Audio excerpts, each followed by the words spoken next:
अस्सलाम वालेकुम नाज़रीन, प्रोग्राम कहता हूँ सच में खुश आमदीद। मेरे साथ हमारी खुसूसी दरख्वास्त पे लाहौर से हमें ज्वाइन किए हुए हैं brigadier Syed Ghazanfar Ali, defence and political analyst हैं। एंड गज़नफ़र भाई बहुत ज़बरदस्त बातचीत करते हैं और उनका हमसे वादा है कि हम उनसे मुमकिना सच पूछेंगे और वो हमें मुमकिना सच ही बताएँगे। तो अस्सलाम वालेकुम गज़नफ़र भाई, आपको प्रोग्राम में खुश आमदीद। जी, वालेकुम अस्सलाम। जी। Thank you sir. गज़नफ़र भाई, जो एक छोटा-सा मैं एक दुःख है उसके साथ में शुरू कर लेता हूँ इस बात को कि अहद है साथी हमारा वक़्त से तारीख़ से, हम तो मिट सकते हैं, पाकिस्तान मिट सकता नहीं। तो इस हवाले से जो सूरत-ए-हाल है, और मेरा ख़्याल है कि आपकी मसरूफ़ियत भी यही होंगी कि लोग आपसे कॉल कर रहे होंगे, पूछ रहे होंगे, क्योंकि आप तारीख़ का भी हिस्सा बनते हैं, आप डिफेंस एनालिस्ट भी हैं और बड़ी गहरी नज़र रखते हैं आप इन चीज़ों पर। तो जो आपका बैकग्राउंड है उसमें आपसे ज़्यादा मुनासिब आदमी मेरी नज़र में कोई नहीं है। तो बगैर किसी तमहीद के ये जो सूरत-ए-हाल है पाकिस्तान और इंडिया की, और मौजूदा ये पहलगाम का जो कुछ भी इंसिडेंट हुआ है, तो हमारा मौक़िफ़ तो है कि ये एक फ़ॉल्स फ्लैग ऑपरेशन है, लेकिन वो इसको जारियत और पता नहीं क्या-क्या ताबीर करते हैं। तो हम इससे बात शुरू करते हैं। जी गज़नफ़र भाई, आप क्या कहते हैं? बहुत शुक्रिया जावेद भाई, थैंक यू वेरी मच। वो इंडियन एक्टर सैफ अली खान, जी, जी। उसके घर पिछले दिनों चाकुओं से किसी शख्स ने हमला किया था। ठीक। किसी शख्स ने किया, किसी ग्रुप ने किया। तो अभी तक इंडियन पुलिस जो है उसका सुराग की, मेरा ख्याल महीने 2 महीने गुजर गए हैं। उसके घर जाके कुछ लोग टापे थे, उन्होंने हमला किया। उसके ठीक। बाद एक और इंडियन एक्टर है, मैं उनका नाम भूल गया, जो अपने अपना फ्लैट में मुर्दा पाए गए थे। वो पाकिस्तान की फिल्मों में बड़ा आते थे। उनका भी आज तक सुराग नहीं लगा। जी, ओमपुरी शायद। ये कि इंसिडेंट होता है 3 बजे या 5 बजे है जी। जी, जी। मिनट ओमपुरी। बाद, सिर्फ जी। 5 मिनट आफ्टर 5 मिनट बाद जो है वो बीजेपी लीडर नरेंद्र मोदी, जो दुनिया का सबसे बड़ा जलील दहशतगर्द है, दहशत ठीक, गर्दों में भी क्वालिटीज होती हैं लीडरशिप में, वो ठीक, ठीक, हिटलर और मसलनी से भी बदतर इंसान है। तो ठीक। वो जो मूजी है, अपने भी मूजी है, अपने मुल्क के अंदर दलित जो हिंदुओं की 2 कास्ट है, ब्राह्मण और दलित। आपको जी, पता है जी। दलित को वो अनटचेबल कहते हैं। दुनिया के किसी मजहब में अनटचेबल मौजूद नहीं है। भारत का मक्कार मजहब है, मक्कार लोग हैं। मजहब तो हर मजहब, ये भारत का सोशल कस्टम है जिसके अंदर आप जो है अनटचेबल्स को काउंट करते हैं। तो बात ये, जिस मुल्क की बुनियाद और जिस मुल्क की खास, हेलो जी, जी, आवाज़ आ रही है आपकी। हेलो, जी, जी, आवाज़ आ जिस रही है मुल्क की आपकी। लीडरशिप की बुनियाद दहशत गर्दी पे रखी गई हो, क्योंकि इस जो बहादुर लीडरशिप है जिसमें नरेंद्र मोदी, अमित शाह और बाबू बजरंगी जैसे लोग शामिल हैं, ये तमाम ठीक, आरएसएस के परवरदा हैं, ये ठीक। आरएसएस के प्रीचक है, ये आरएसएस के गीटोज में पढ़े हैं। और गीटोज में और उसमें उनको क्या तालीम दी जाती है, उनके शाखाज में सिर्फ एक पढ़ाया जाता है उनको। और वो उसके ऊपर ओथ लेते हैं कि हम यहाँ से निकलने के बाद पाकिस्तान को नुकसान पहुंचाने की हर सरगर्मी में हिस्सा लेंगे। जी, इसकी प्रोडक्ट है नरेंद्र मोदी और अमित शाह। और ठीक। तारीख ये कहती है, तारीख का सही है कि बहुत सेकुलर किस्म की, बहुत, अब इंडिया को डेमोक्रेसी से लिंक करते हैं तो तारीख में जाइएगा। गांधी ने जब पहली कामयाब हुई थी, उसने जब कांग्रेस में खिताब किया था तो उसका सेंटेंस ये थे, कोट जिसको मैं उर्दू कह के सुनाता हूँ, कि मैं अपने पुरखों की, यानी अपने जो बाप और दादा और मामा और नेहरू की गलतियों को इसलिए माफ नहीं कर सकती, उन्होंने बड़े सगीर का बंटवारा किया। सब कॉन्टिनेंट उनके बाप की जागीर था। आप मुझे ये बताइए, यहाँ तो ठीक। हिंदू भी थे, मुसलमान भी थे, और बहुत कौमें आबाद थी यहाँ पे। यहाँ पे मुगल रहे, मराठा रहे, यहाँ पे गौरी रहे, यहाँ सारे लोग काबुल से आके रहे, वेस्ट से आके रहे, यहाँ पे खान भी आके गुजर गया। तो उनके बाप की जागीर तो नहीं है। जैसे फारूक अब्दुल्ला ने परसों इंडिया की असेंबली में कहा, मोदी को खिताब करके कहा, तुम हरकत करते हो, इंडिया तुम्हारे बाप की जागीर है, तुम तो एक चाय वाले के बेटे हो जो आके उस पे बैठ गए हो, तुम चाय बेचते रहे हो उसके ऊपर। तो जो चाय बेचने वाला है उसकी जहनीत आज भी उतनी ज्यादा है जितनी उसकी उस बर्थ के वक्त इस वक्त वो एक परिचक था आरएसएस। अब जब ये एक कॉम्पोजिशन है इंडिया में लीडरशिप की, तो 5 बजे जब अटैक होगा, 5:05 पे या 4:05 बाद उनके बीजेपी के लीडर कहेंगे कि जिसमें पाकिस्तान शामिल है। मैंने बताया ना, सैफ अली खान का मुकदमा आज तक उसका कातिल नहीं धरा। उसके साथ साथ आपको याद है एक और उनका अपना एक्टर था, मैं देख रहा था, सुशाल सिंह राजपूत, वो भी मारा हुआ पाया गया था। आज तक उसके कत्ल का सुराग नहीं लगा सके।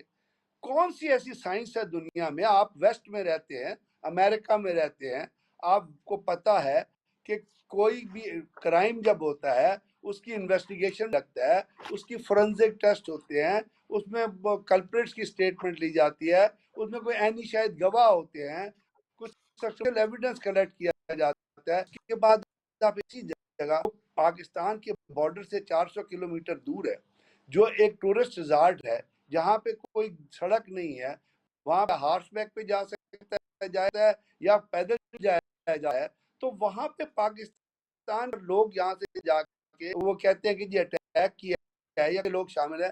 तो आप मुझे बताइए, इंडिया ने जो 7 लाख फौज कश्मीर के अंदर रखी है और जो 2 लाख 4 लाख फौज जो बॉर्डर पर डिप्लॉय हुई है, उन्होंने सेंसर लगाए हुए हैं, जहाँ तार लगी हुई है, जहाँ हर किलोमीटर पर कमांड सेंटर बना हुआ है, जहाँ गेट्स हैं वो खुलते हैं तो कोई बाहर जाता है अंदर आता है, तो वो इंडिया की फौज है। तो फिर तो मुझे वो शोले फिल्म का वो डायलॉग ही याद आ जाता है कि क्या ठाकुर ने हिजड़ों की फौज पाल रखी है? किसको बिठाया हुआ है उसके बॉर्डर के ऊपर? हिजड़े बिठाए हुए हैं जो देखते नहीं कि कौन जा रहा है इंडिया। तो ये जो झूठ, मक्कारी, फरेब और ये जो इसका जो कॉम्पोजिशन है नरेंद्र मोदी और उसकी जो भी कैबिनेट है, उसने एक ड्रामा देख के कहता, एक प्री फैब्रिकेटेड स्क्रिप्ट है कि जी अमेरिकन जी president is visiting in India, vice president, and उस वाइस प्रेसिडेंट की मौजूदगी में Narendra Modi goes to Saudi Arabia. और ये वाकया होता है वहां पे, जिस तरह याद है अमेरिका में किसी स्कूल का दौरा कर रहे थे तो उनके कान में किसी ने आया, कहा था जी कहा ट्विन गया टावर पे था हमला जी हो गया, तो उनका अच्छा जी अच्छा पैक करो चलो जी वाशिंगटन चलते हैं।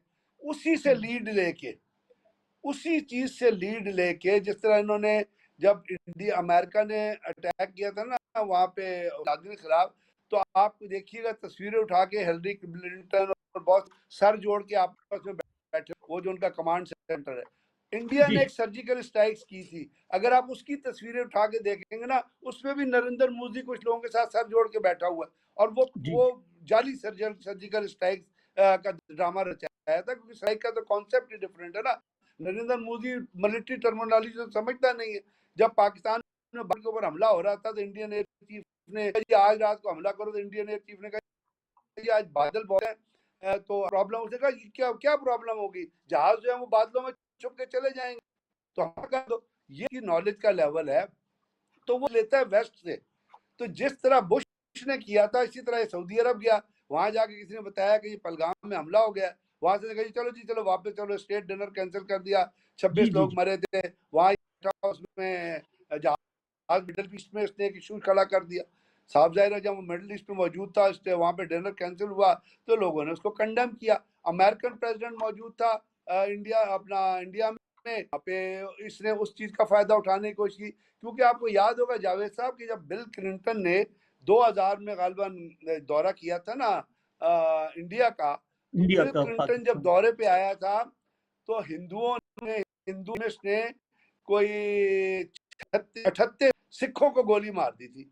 अब वहां पे बिल क्लिंटन ने वापस जाके और उनके उस वक्त जो उनकी नेशनल सिक्योरिटी एडवाइजर थी, क्या नाम था उनका, मैडन अपना उन्होंने एक अल्ब्राइट किताब लिखी थी, मेडिनियन उन्होंने अल्ब्राइट आज अल्ब्राइट, उन्होंने किताब लिखी थी वापस जाके, जो उन्होंने गालिबन 2006 में लिखी थी, और उस किताब में उन्होंने लिखा था, और बिल क्लिंटन ने अपने रिमार्क्स में लिखा था, अगर मैं इंडिया ना जाता तो 78 सिखों की जान बच जाती।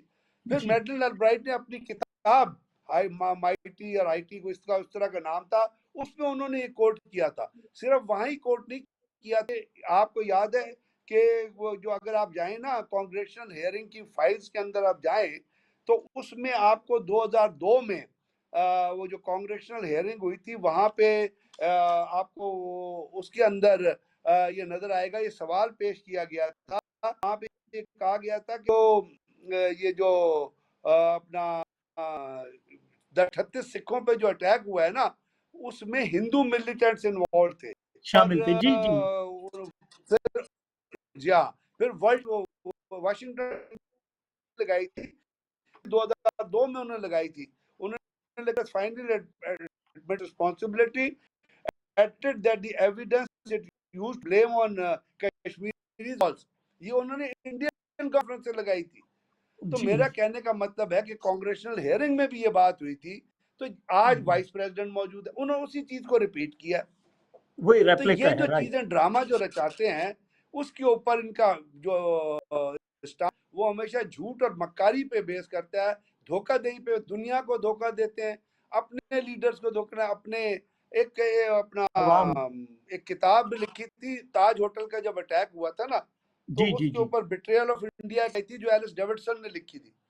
उसका अगर आप प्रीफेस पढ़े ना, उसमें उसने लिखा था कि ये मैं किताब इसलिए लिख रहा हूँ कि मैं इंडिया की जो लीडरशिप है और उनका जो हिपोक्रेसी है और जो वो झूठ बोलते हैं अपने लोगों से, उसको बेनकाब करना चाहता हूँ और इंडिया पब्लिक को इन्फॉर्म करना कि इंडियन गवर्नमेंट क्रिमिनल्स को छुपा के किस तरह जो है वो एविडेंस को ट्रेड करती है। और उसने बताया था कि ताज होटल पे जो हमला हुआ है उसके अंदर रॉ इन्वॉल्व है, उसमें उसने ये भी कहा था उसमें सीआईए और मोसाद इन्वॉल्व है।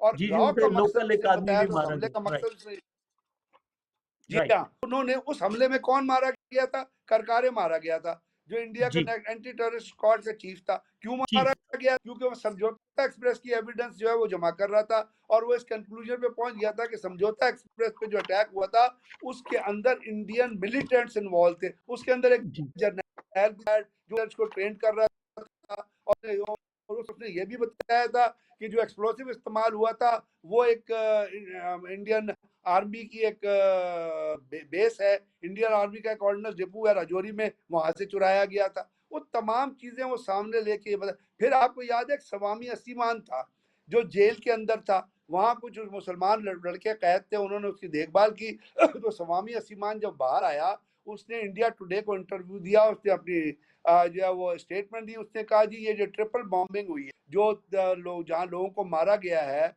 और जो ट्रेन अटैक हुए, इसमें हिंदू इंडियन एक्सट्रीमिस्ट पार्टीज हैं वो इन्वॉल्व है, हिंदू परिषद इन्वॉल्व है, बीजेपी इन्वॉल्व है, आरएसएस इन्वॉल्व है, हिंदुत्व की फिलॉसफी इन्वॉल्व। यहाँ नहीं, आप इधर एक सेकंड हुए गोधरा, अपने गोधरा में जो मुसलमानों की अपना ट्रेन, नस्लकशी की गई थी, गोधरा जी में जो मुसलमानों को मारा गया था, उसके ऊपर आप इंडियन सुप्रीम कोर्ट का वो उठा के फैसला उठा के फैसला उन्होंने मौजूद कहा है, था जी गोधरा में जो मुसलमानों को मारा गया है वो एक हिंदू मिलिटेंट्स की, जिसमें नरेंद्र मोदी इन्वॉल्व है जो गुजरात का चीफ मिनिस्टर था, उनकी साजिश है। उससे भी थोड़ा बेशक, आगे आए तो इंडियन पार्लियामेंट में एक बिल पेश हुआ था जिसमें इंडियन पार्लियामेंट के अंदर ने कहा था कि कश्मीर के अंदर जो जितने लोग मर रहे हैं जाली वो कश्मीरी मुजाहिदीन, वो सारी जाली मुकाबलों में इंडियन रॉ मार रही। तो ये है थोड़ा सा उनका कल्चर, थोड़ा सा कल्चर, उनका पॉलिटिकल स्ट्रक्चर और उनका झूठ फरेब और जी धोखाधड़ी और नरेंद्र मोदी जैसे दूसरा दहशत। और दूसरा वहां पे दहशत कुमार है, दहशत गर्द है अजीत कुमार डेविल, जिसकी जो शक्ल वो भी उसका, शैतानों से मिलती है, उसकी हरकतें भी शैतानों वाली। तो जब इस ठीक, किस्म की लीडरशिप मौजूद होगी तो आप उस तवक्को करते हैं कि वो खित्ते के अमन के लिए काम करेगी या नहीं अपने करें, मुल्क के अंदर। क्योंकि अगर कोई भी किसी किस्म का हार्ड एक्शन होगा तो उसमें क्या इंडियन पब्लिक को नुकसान नहीं होगा? तो जो बंदा अपनी ही पब्लिक को मारना चाहे मुक्का हिला हिला के, और ये तेरे बाप नरेंद्र मोदी को पूछे कि ये सब कॉन्टिनेंट तुम्हारे बाप ने खरीदा, तुम तो एक एक झड़ूस से इंसान थे की पैदावार हो ठीक, यार, जिसकी कोई वैल्यू नहीं थी इस दुनिया में। तुम तो अपनी सही, माँ को जाके नहीं मिले हो अपना बाहर निकल, तो तुम वजीर कैसे आजम मुक्का बनने के बाद, आके क्लेम करते हो नहीं कि नहीं, अगर अगर ठीक, करोगे तो you will get a response, equitable response तुमको मिलेगा और लग पता बिल्कुल, जाएगा कि क्या हुआ था और क्या होना चाहिए। जी। अभी ये गज़नफ़र भाई, यहाँ पे आपने जो अहाता खींचा वो आपका एक बैकग्राउंड और ज़ाहिर मुल्क और आपकी अफ़वाज से मोहब्बत, और ये बिल्कुल हर पाकिस्तानी एज़ ए पाकिस्तानी हम जब भी सोचते हैं। लेकिन हमारा देखिए, हमारी जो आज़ादी हुई है इंडिया के साथ, या इंडिया पाकिस्तान अलग बने हैं, 2 मुल्क बने हैं, वो आज तक मेरा ख़्याल है तस्लीम नहीं किया जाता। हमारा देखिए पानी का तनाज़ा उनके साथ है, कश्मीर का मामला हमारा उनके साथ है, और हम चले जाते हैं यूएनओ की करारदादों पे, वर्ल्ड बैंक की तरफ, पानी जो है ऊपर से नीचे की तरफ आता है, लेकिन वो हमेशा हमारा पानी बंद कर देते हैं, अभी भी उन्होंने यही हरकत की है। फिर हमारे यहाँ कुछ लोग, मैं टेलीविज़न आपके प्रोग्राम्स देख रहा था, पाकिस्तान के शोज़ देख रहा था, तो वो कुछ उसको अपनी तरफ से साज़िश से मिलाने लगते हैं कि जी हमारा फ़ौज का बिलावजह तनासुब है और हमारे तो उनके साथ बड़े अच्छे ताल्लुकात होने चाहिए। ख़ास तौर से जो मौजूदा रिजीम है, उसके हवाले से बड़े लोग तहफ़्फ़ुज़ात में प्रोग्राम देख रहा था। तो अब ये खाली फ़ौजी एस्टेब्लिशमेंट में तो आप नहीं डाल सकते हैं, क्योंकि जो सुप्रीम कमांडर हैं, वो तो पाकिस्तानी अफ़वाज के वो सदर मुमलिकत हैं और उनको चाहिए कि इस वक़्त इस मसले के ऊपर जो बैनुल-अक़वामी कानून के मुताबिक तो आप हक़ पर हैं, लेकिन आप ये देखिए ना, आपको उनसे कोई फ़ैसला नहीं मिलता। कश्मीर का फ़ैसला आज तक हम नहीं करा सके, पानी का मसला हम हल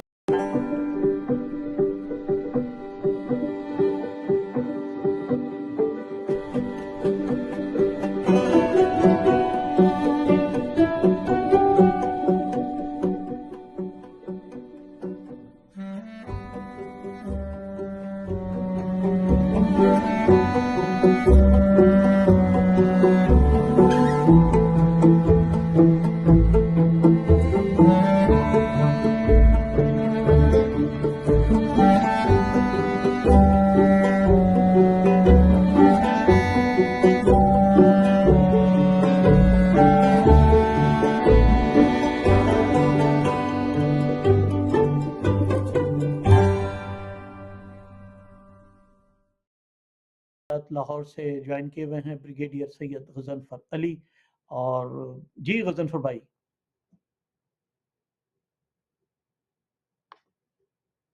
जी गज़नफ़र भाई। ऐसा बात ये है कि जहाँ तक तो ताल्लुक है डिस्प्यूट्स का, जी। तो पाकिस्तान इंडिया के दरमियान डिस्प्यूट्स मौजूद थे और मौजूद रहेंगे। वो इसलिए कि मैंने आपसे बताया कि आपका मैंने आपको बताया, उसने कहा था कि अगर मैं पाकिस्तान को तोड़ दूंगी कि मैं कामयाब हुई। उसके बाद आपने देखा नेहरू ने किस तरह कश्मीर के ऊपर टेलीग्राम तक दिए कि थे और कमेंट किया था कि हम लोगों की जो है इच्छा है, उनकी मर्जी के मुताबिक ये कश्मीर का फैसला करेंगे, लेकिन वो नहीं हुआ। अब बात ये पान ने बार के पाकिस्तान बड़ा डिफेंसिव, पाकिस्तान प्रोएक्टिव नहीं रहा अपने स्टांस में। हम तो बहुत अरसे जो पाकिस्तान के अंदर दहशतगर्दी की वारदातें हो रही है, तो हम तो ये कहते हैं इंडिया इन्वॉल्व। ये तो अब हमने कहना शुरू किया कि हम दुश्मन को ही नहीं पहचानने से इनकार करते, हम कहते हैं जी एक नेबरिंग कंट्री है, वो नेबरिंग कंट्री कोई भी हो सकता है। तो पाकिस्तान मैं ये कह सकता हूँ जी एक बड़ा जी जी तहम्मुल का मुजाहरा किया। इंडिया से वो तहम्मुल देखने में नहीं आया। आप पाकिस्तान के दरमियान 12 सेक्टरी लेवल के मुज़ाकरात हुए। अभी आप देखिए पाकिस्तान से क्रिकेट खेलनी किसने बंद की है? इंडिया ने बंद की है ना। हम तो फिर के आगे लेट जाते हैं कि चलो जी हम आपके पास आके क्रिकेट खेलें। इस दफा चैंपियन ट्रॉफी में जो कुछ हुआ आपने देखा, तो इंडिया के तमाम इक़दाम वो हाई हैंडेडनेस पे मबनी रहे। अब वो तो रहे हैं और रहेंगे। हमारे यहाँ इस वक्त क्या जरूरत है, जो आप इस पॉइंट ऑफ टाइम की जो बात कर रहे हैं, तो उसमें पहली बात मैंने कुछ ऐसी चीजें अनाउंस की जो आपके सामने से गुजरी। और ये भी याद रखिएगा कि सिंध ताश माहिदा जो है जी, उसमें वेस्टर्न और ईस्टर्न रिवर्स की बड़ी डिस्ट्रीब्यूशन और पानी कितना मीट्रिक टन पानी इस्तेमाल होगा उसकी डिस्ट्रीब्यूशन कर दी गई है, जिसमें 70% पानी इंडिया को ही जाता है, 30% पानी हमारी तरफ आता है।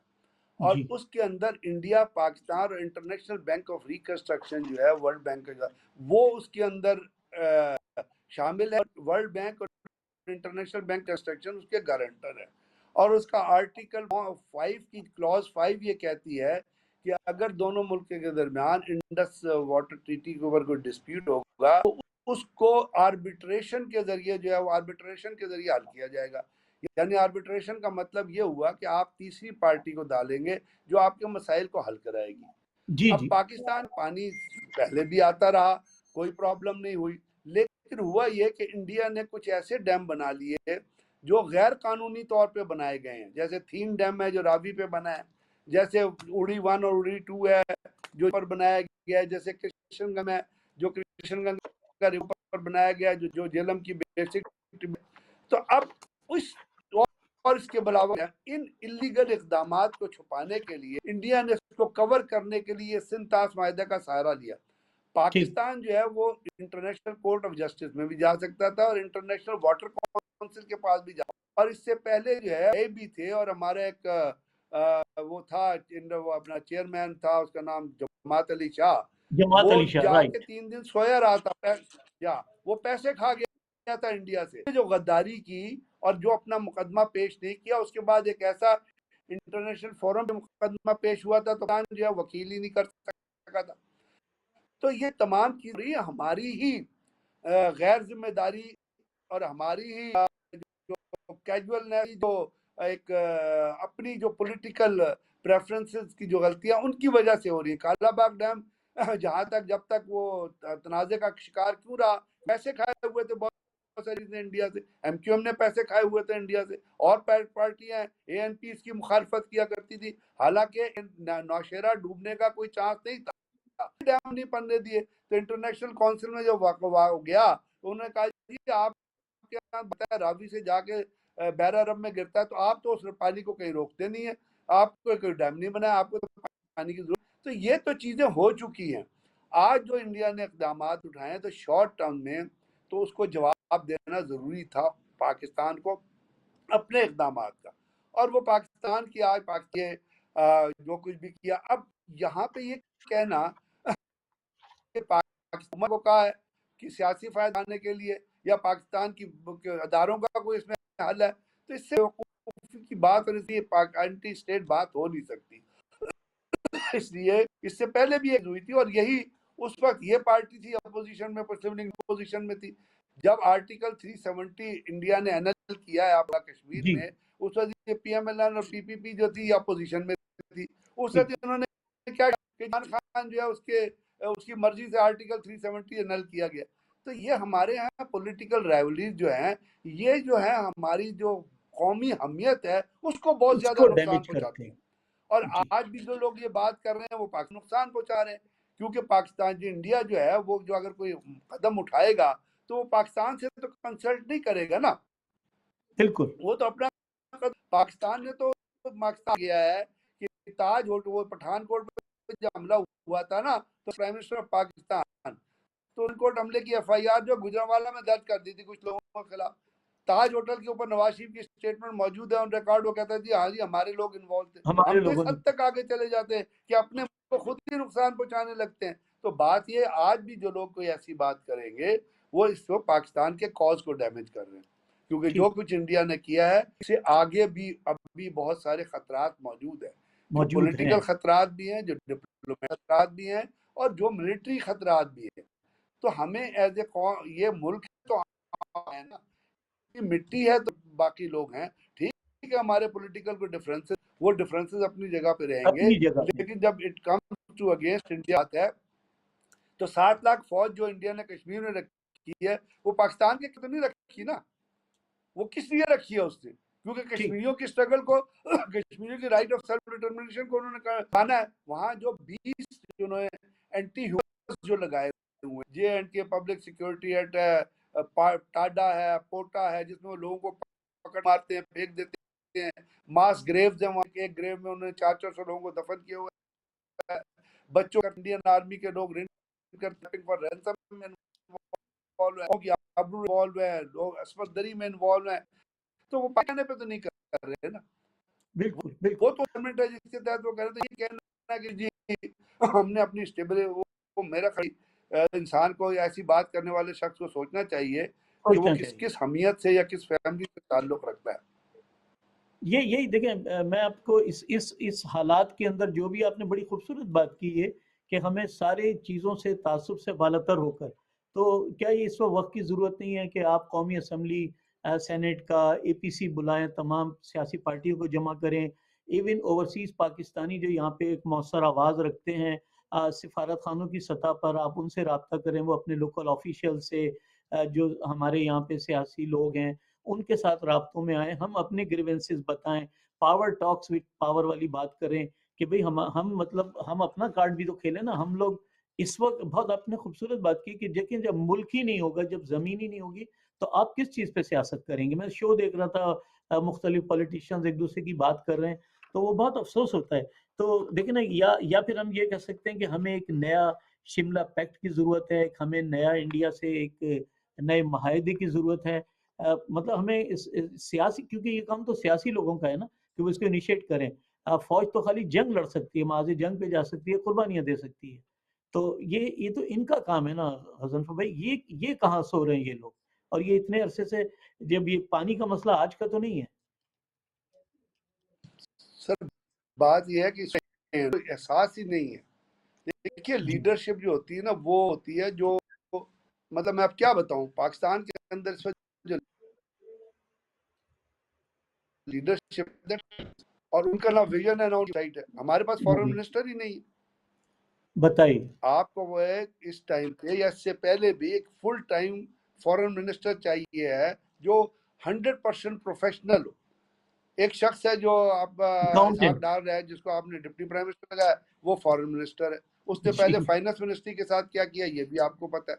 सबको जब पता हम है। रिश्तेदारियों में रिश्तेदारियों में हम वीजा देंगे, तो वो फिर वहां पे कल से उसको तो हटाए कोई। भाई, यहाँ पे एक फॉरेन मिनिस्ट्री का प्रोफेशनल डिप्लोमेट चाहिए, जो जी, जयशंकर कब से फॉरेन मिनिस्ट्री में,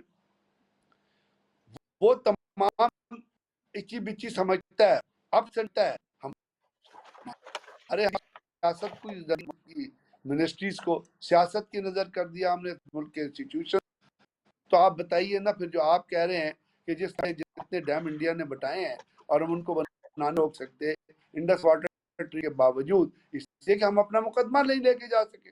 नहीं लेके जा हालांकि मैं एक कमज़ोर है। वेस्टर्न थिंकर है उनकी, तो बात ये है कि ये चीजें हुकूमतों के करने की होती है। इससे पहले भी जो हुकूमत रही, उन्होंने भी कॉन्सेंट्रेशन है कि मैंने बताया ना कि नवाज शरीफ साहब ने, जब वो प्राइम मिनिस्टर थे और पठानकोट पे हमला हुआ, तो उन्होंने FIR रजिस्टर करा दी गुजरांवाला। आज होटल पे जी, उनका जो बयान आया था, वो कभी आप उठा देगा, मैं उसके बारे में क्या कहूँ।